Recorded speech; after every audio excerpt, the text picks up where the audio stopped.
আসসালামু আলাইকুম ভাই। এই দিনে তেলের যে সংকট, আপনার মোটরসাইকেল যে জায়গাতেই রাখেন একটু ভাইবা চিন্তা করে রাখেন। লক্ষ্য রাখা লাগবো, চোখ কান খোলা রাখা লাগবো। আর নাইতে নিজের যে বাম হাত যেন, এই বাম হাতেরও বিশ্বাস নাই।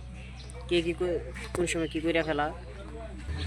আর ভুল কইরাও কোনো বন্ধু বান্ধবে যদি গাড়ি ঘোড়া সাহায্যে দেশ না এক জায়গাতে ঘুরে বেড়াই, তখন কইবেন ভাই আল্লাহর রাস্তা মাপ চাই, আগে নিছস এখন আর চাইস না, সামনে আর কোনো সময় চাওয়ার আশাও করিস না, বুঝছো?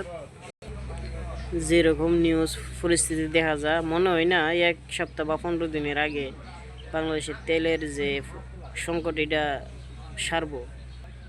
আমাদের এলাকার দেখা গেছে প্রায় কয়েকটা গাড়ি মানে ঘরে শোয়াই রাখছে, গাড়ি মানে রাস্তাঘাটে আনার কোনো নাম গন্ধই নাই। তো আশা করি বুঝতে পারছেন কথাগুলো কারো কাছে হাস্যকর হইতে পারে, আবার কার্যকর হইতে পারে।